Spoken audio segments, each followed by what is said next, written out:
বলি পারেও বটে লোকটা ঘুমোতে, হ্যাঁ? বাপরে বাপ, যেমন নাক ডাকা তেমনই আলসেমি, হ্যাঁ? সুজি মামা কখন উঠে এখন হাই তুলছে, আর এই লোকটা ঘুমোচ্ছে তো ঘুমোচ্ছে, হ্যাঁ? আহ বিরক্ত করো না, দেখছো না বিশ্রাম করছি। মাথা ঠিক রাখার জন্য ঘুম খুবই দরকারি, বুঝলে? কি গো গোপালের গিন্নি, আর জল আনতে যাবে না? এরপর গেলে তো মাথার চাঁদি ফেটে যাবে। চলো চলো, কত দূরে যেতে হবে মনে আছে তো?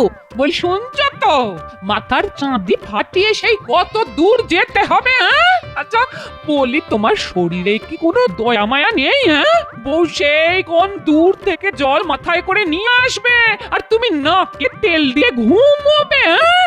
তোমার নিশ্চয়ই কুম্ভকর্ণের বংশের জন্ম, তাই না? হ্যাঁ, ওই কুম্ভকর্ণ আমার মামাতো শালার পিসতুতো ভাই। এই শোনো, তোমার সঙ্গে কথা বলার কোনো ইচ্ছেই আমার নেই। তোমার বাক্যবান মহারাজকে গিয়ে শুনিও। আমি এখন চললাম। কথা বলতে বলতে যে নাক ডাকে সে একটা অমানুষ, সে ব্যাপারে আমার কোনো সন্দেহ নেই।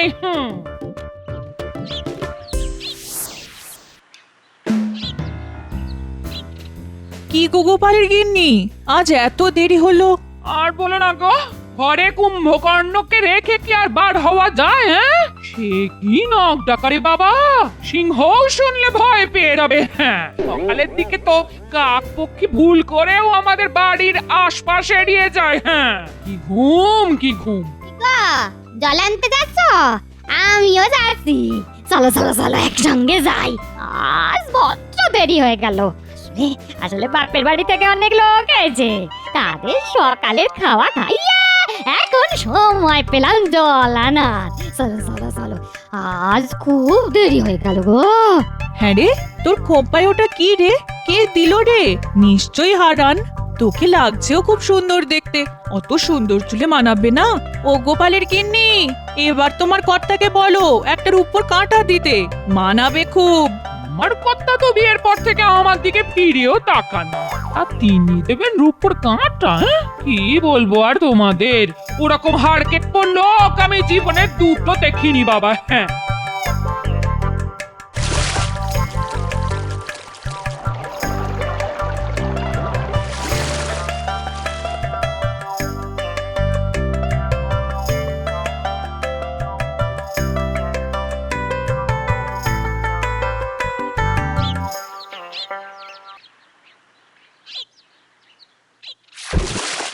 আরে আরে আরে, আহা, কলসিটা এমন ভাবে রাখলে যে ভেঙে যেতে পারে। খুব খুব অন্যায় হয়ে গেছে গো, আমাকে তুমি ক্ষমা করে দাও গো, আর হবে না। হ্যাঁ, বাবা, আজি কি কথা শুনি মন্থরার মুখে। এই রোদে জল নিয়ে এসে কোথায় মুখ ঝামটা মারবে তা নয়, উল্টে মিষ্টি করে কথা বলছে। না না, ক্ষমা চাওয়ার কি আছে? তুমি কি আর ইচ্ছে করে করেছো? ভারী তো একটা মাটির হাড়ি, তার জন্য এত করে বলার কোনো দরকার নেই গিন্নি। মাটি বলে কি কোনো দাম নেই? হ্যাঁ, আজকাল মাটির দামও সোনার কাছাকাছি। হ্যাঁ, এই দেখো, আমি কি জানি না কত কষ্ট করে তুমি সংসার চালাও। হ্যাঁ, না না না না, নির্ঘাত কোনো ধান্দা আছে। ঠিক আছে, তুমি ডালে ডালে গেলে আমিও পাতায় পাতায় চলি। বলে ফেলো ধান্দাটা শুনি। ভাগ্যিস আমার ঘুমটা ভাঙিয়ে দিলে, নইলে যে কি কাণ্ড হতো। এমনিতেই রাজসভায় যেতে রোজ দেরি হয়ে যায়, আজ তো যেতেই পারতাম না, যা দেরি করে ঘুম থেকে উঠলাম। বাপরে বাপ, আজ হারানের বউয়ের চুলে দেখলাম একটা ভারী সুন্দর রূপোর কাঁটা। এই আমাকে একটা কিনে দেবে গো। হ্যাঁ, কাঁটা? রূপোর কাঁটা? হারানের বউয়ের চুলে? আমাকে আমাকে একটু জল দেবে গিন্নি?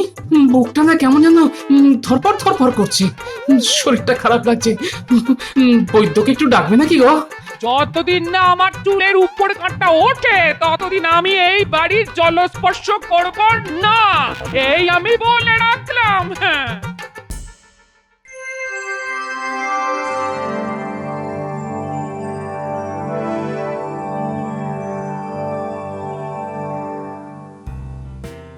আজ গোপালকে এত শুকনো শুকনো লাগছে কেন? বাড়িতে কি কোনো অশান্তি হয়েছে? মহারাজ, গোপালের খাবার যা চাহিদা তা মেটাতে গেলে প্রত্যেক সংসারেই অশান্তি লাগবে। মহারাজ, আমি স্বীকার করছি আমার পেটটা একটু বড়। তার জন্য কি আমি দায়ী মহারাজ? ভুল বললে গোপাল, তোমার একটা পেট নয়, কম করে 10টা পেট ওই জ্বালাটার মধ্যে ঢুকে আছে। না না না, তুমি এভাবে কাউকে অপমান করতে পারো না মন্ত্রী। গোপাল খেতে পায়, তার জন্য দায়ী নিশ্চয়ই ও নয়। মহারাজ, মন্ত্রী মশাই জানেন না যে আমাকে কত কষ্ট করে খান 12টা পেট চালাতে হয়। তুমি কি লঙ্গরখানা খুলেছো নাকি? না, ঠিক তা নয় মহারাজ। আমার নিজের 10টা পেট, আমার গিন্নির একটা পেট, আর ওই নাতি নাতনি নিয়ে মোট 12 থেকে 14টা পেটের ভাতের জোগাড় করতে হয় মহারাজ। কি করে করি তা কেউ কল্পনাতেও আনতে পারবে না মহারাজ। তুমি কটা পেট চালাও তা জেনে মহারাজের কি লাভ? হ্যাঁ, তুমি কি মহারাজের কাছে তোমার মাসোহারা বাড়াতে আর্জি জানাচ্ছ নাকি? করতেই হবে না। অন্তত মহারাজকে আমি অনুরোধ করব তিনি যেন তোমার ওই আর্জি মেনে না নেন। আপনি যে মুখ দেখেই মনের কথা বুঝতে শিখেছেন তা জেনে খুবই পুলকিত হলাম। মহারাজের যদি মন্ত্রীকে এখন থেকে বাইরে একটা বসার জায়গা করে দেন, তাহলে ওই মানুষের ভাগ্য গণনা করে মনে হয় একটু বাড়তি রোজগার হয় মহারাজ। আর অন্য পথে রোজগারের কথা ভাবতে হবে না। মহারাজকে আমি কিছুতেই গোপালের ফাঁদে পড়তে দিতে পারি না। মহারাজ, গোপালকে এই সাহায্য করলে আমি কিন্তু আর রাজসভায় আসবো না। মন্ত্রিত্ব ছেড়ে দিতেও আমি রাজি আছি। না না গোপাল, দেখছো তো রাজসভায় তোমায় নিয়ে কেমন তর্ক হচ্ছে, আর আমি রাজা হয়ে এই বিতর্কের মধ্যে মোটেই থাকতে চাই না। আপনার অবস্থা আমি বুঝতে পারছি মহারাজ। আমার সমস্যাটা দেখি কি করে সমাধান করি। তবে আপনাকে এর মধ্যে আমি আর জড়াবো না, এই কথা দিলাম আপনাকে মহারাজ। দেখো গোপাল, তোমাকে আমি খুব ভালোবাসি, তাই খালি হাতে তোমায় ফিরিয়ে দেব না, কিন্তু সেটা ধারও নয়, দানও নয়। বুদ্ধি করে যদি আমার কাছ থেকে মোহর জোগাড় করতে পারো তো আমি বুঝবো তোমার এলেম আছে। মোহর তখন আমি তোমাকে দেব স্বেচ্ছায়, হাসতে হাসতে। সবই আমার কপাল, শেষ পর্যন্ত মহারাজকে ঠকিয়ে উপার্জন করতে হবে আমার।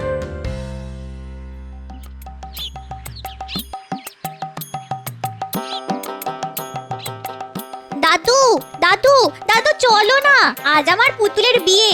চলো চলো চলো, দেখে আসবে চলো। কি বললি? তোদের পুতুলের বিয়ে? তা বর এসে গেছে? না, এখনো আসেনি, একটু পরেই আসবে। চলো না চলো না, দেখে আসবে। হ্যাঁ হ্যাঁ, চল চল চল চল চল। তা কোণে কে সাজালো? দিদা কি সুন্দর সাজিয়েছে, তা চোখে না দেখলে বিশ্বাসই করতে পারবে না। মনে হয় তোর দিদার কোণে সাজার শখ হয়েছে।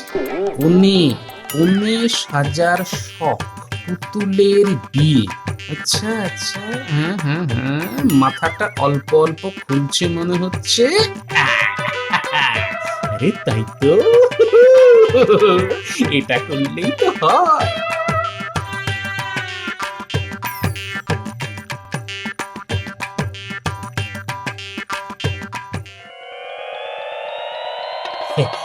বাহ, কি সুন্দর তোর দিদা কোণে সাজিয়েছে রে, খুব সুন্দর, একেবারে যেন দিদাই। আর আর বর কোথায় গেল? বর বর বললাম না, বর এখনো আসেনি, এক্ষুনি এসে যাবে। দাঁড়িয়ে দেখে যাও না, তবে বরকে না একদম তোমার মতো দেখতে। হ্যাঁ, বলিস কি রে? বরকে দেখতে আমার মতো? কে বর সাজিয়েছে বলতো? দিদা শিখিয়ে দিয়েছে, আমরা তৈরি করেছি। তা তোর দিদার বোধহয় আবার আমাকে বিয়ে করার শখ হয়েছে।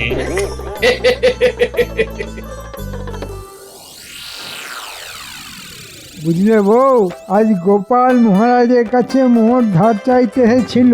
আমি মহারাজকে বলে তা বাতিল করিয়ে দিয়েছি। বেশ করেছো, একটা হাড় কেপন লোক, তারা তো খরচ কিসের? বউকে তো একটা ভালো শাড়িও কিনে দেয় না।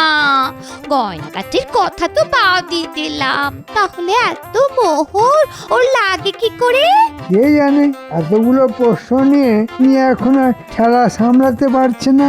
এই আর কি। আমার তো মনে হয় নিশ্চয়ই আর একটা সংসার আছে, না হলে এত মোহর ওর কোন কাজে লাগে? তা ঠিক কথাই বলেছ, দেখতে হবে ওর আলাদা কোনো সংসার আছে কিনা।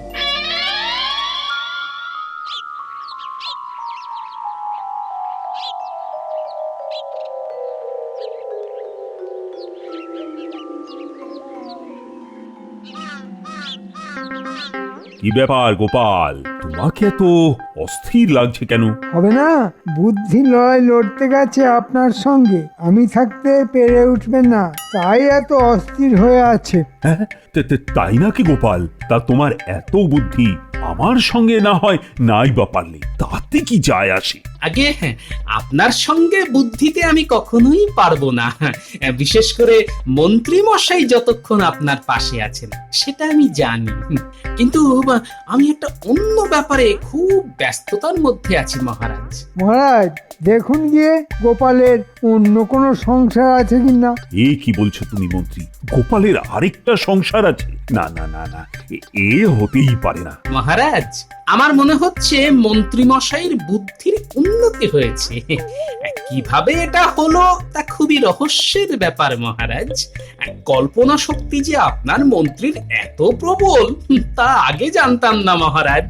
তোমার ওই কুমড়ো পটাশ মাথায় যদি ঘিলু থাকতে পারে, আমার থাকবে না কেন?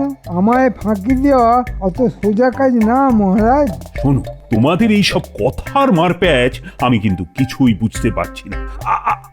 আমায় খোলসা করে বলো তো গোপাল, মানে তোমার সমস্যাটা কি? মহারাজ অপরাধ নেবেন না, আমি না মানে ওই ওই আর কি মানে বিয়ে করছি মহারাজ।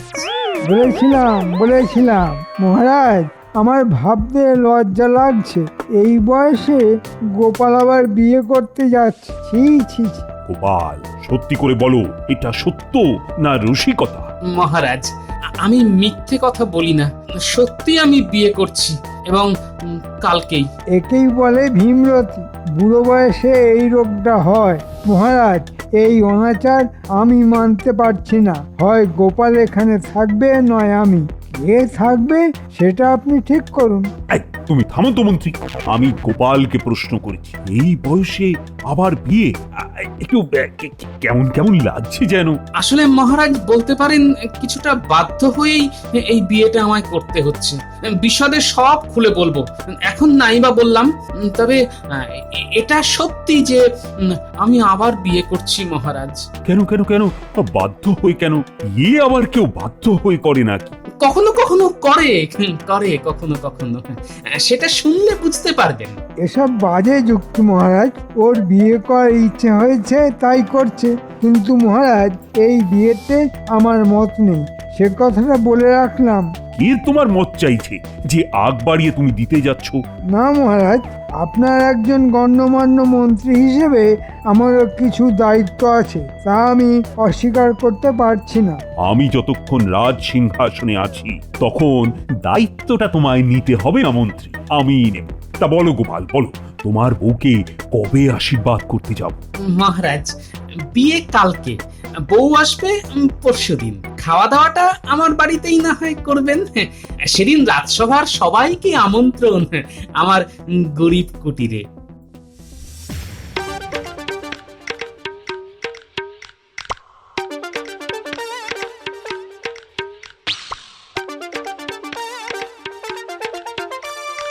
আরে গোপাল যে, শোনো শোনো শোনো, এদিকে এসো, এদিকে এসো। শোনো, মাছ কিনতে গেলে না আমার কাছ থেকেই কিনতে হবে, বুঝেছো?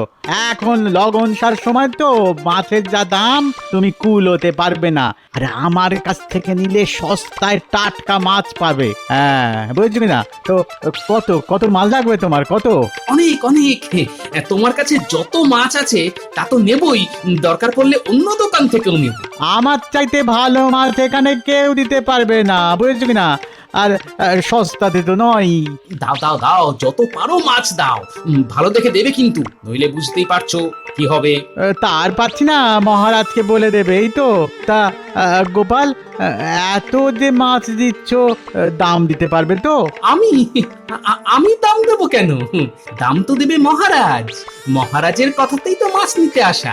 ও তাই বলো। আচ্ছা তাহলে নাও নাও নাও, কত মাছ নেবে নাও। দাঁড়াও দাঁড়াও দাঁড়াও দাঁড়াও দাঁড়াও, আমি আমি আমি আমি আমি বেছে বেছে ভালো মাছ দিচ্ছি। মহারাজ বলে কথা, বুঝেছো কি না? ভালো না দিলে তো শুলে চড়তে হবে। হ্যাঁ, সেটা মাথায় রেখো কিন্তু। কি হলো? বলি আমার রূপোর কাঁটা কোথায়? আরে হবে হবে, আমি যখন কোনো কথা দিই তার কখনো খেলাপ করি না গিন্নি। রূপোর কাঁটা তুমি পাবেই, কিন্তু একটা শর্তে, তোমাকে মৌনব্রত পালন করতে হবে। মৌনব্রত পালন করব আমি? কেন? কি দায় পড়েছে আমার? না করলে কিন্তু রূপোর কাঁটা পাবে না। আমি সেই দোকানে গেছিলাম যেখান থেকে হারানের বউ রূপোর কাঁটা কিনেছে। ও বাবা, সেই দোকানদার যেমন তেমন নয়, সবাইকে কাঁটা বিক্রি করেই না। আগে তাকে দেখবে রূপোর কাঁটা কিনে তার মধ্যে কোনো অহংকার প্রকাশ পাচ্ছে কিনা। যদি একবারও সেটা দেখতে পায় তবে কাঁটা বিক্রি করবে না। হ্যাঁ, এমন তার নিয়ম। সে আসছে, তুমি ভালো শাড়ি পরে তার সামনে একদম চুপ করে থাকবে, বুঝেছো? না, কিছুতেই বুঝতে পারলাম না। রূপোর কাঁটার জন্য আমি সব মেনে চলবো, হ্যাঁ, তবে তাতে যদি না পাই তবে তোমার একদিন কি আমার একদিন। হ্যাঁ, সেটা মনে রেখে যা বললাম তা অক্ষরে অক্ষরে মেনে চলবে, কেমন?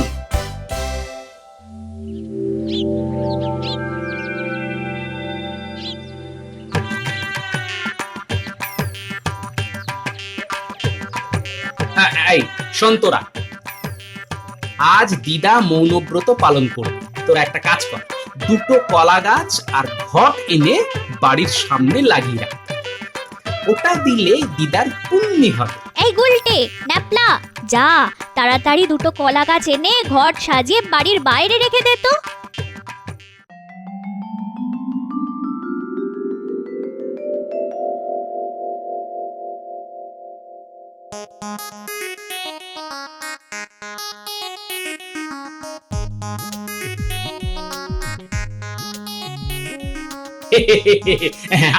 আসুন আসুন মহারাজ, আমার কি সৌভাগ্য, আজ আমার বাড়িতে আপনার পদধূলি পড়লো।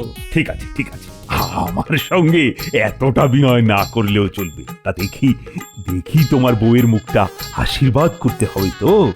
এদিকে আসুন মহারাজ, এদিকে আসুন। আরে লজ্জার কি আছে? তুমি গোপালের বিয়ে করাবো। এই নাও 100 সোনার মোহর, আমার তরফ থেকে এই উপহার দিয়ে তোমায় আশীর্বাদ করলাম। কি হচ্ছে কিছুই তো বুঝতে পারছি না। হ্যাঁ, যাক বাবা, সোনার মোহর দিয়ে একটা রূপোর কাঁটা হবে না? নিশ্চয়ই হবে, নিশ্চয়ই হবে। গোপাল, তোমার বউকে বলো ঘোমটা সরাতে। এই মুখটা তো দেখি একবার। এবার মুখটা দেখাও বউ, স্বয়ং মহারাজ তোমার মুখ দেখতে চাইছেন। এবার ঘোমটাটা সরাও।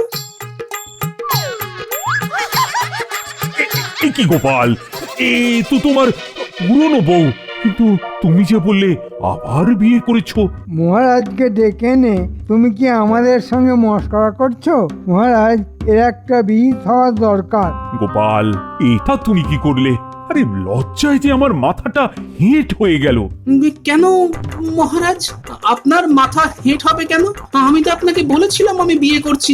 একবারও তো ভুলিনি পাত্রীটিকে। আপনিই বলেছিলেন বুদ্ধিতে আপনাকে পরাজিত করতে পারলে আমার প্রয়োজনের তুলনায় বেশি মোহর পাবো। আপনি মহান, নিজেই স্বীকার করুন। আমি কি কোনো তঞ্চকতার আশ্রয় নিয়েছি মহারাজ? তোমার সঙ্গে বাজিতে পরাজিত হতে আমার কোনো লজ্জাই নেই, বরঞ্চ এটা ভেবে আনন্দিত হচ্ছি একজন প্রকৃত বুদ্ধিমানের কাছে আমি হার স্বীকার করেছি। না না না না, তোমার তুলনা একমাত্র তুমি গোপাল। আরে তাড়াতাড়ি বলো, তোমার মাছের দাম কত পড়েছে? নাও নাও, এই 5 মোহর। এটা কিন্তু একটু বেশি দিলাম। দামের কথা পরে হবে, আগে বলো তো মহারাজ মাছ খেয়ে কি বললেন? মহারাজ বললেন, তো মাছ নয়, মনে হচ্ছে রসগোল্লা খাচ্ছি। একেবারে খাঁটির উপর কাঁটা দেখাও তো ভাই। গিন্নির জন্য নেবে তো, তাহলে এটা নিয়ে যাও, একদম খাঁটির উপর, কিচ্ছু মেশানো নেই, দাম কিন্তু একটু বেশিই পড়বে। আরে দামের কথা তুমি বলবে কেন? বলবো তো আমি, সোনা দিয়ে রূপো কিনছি, তাতে বলছো দাম একটু বেশি পড়বে? এই নাও সোনার মোহর, এবার কাঁটাটা হাতে দাও, গিন্নির চুলে পরিয়ে দিয়ে আসি।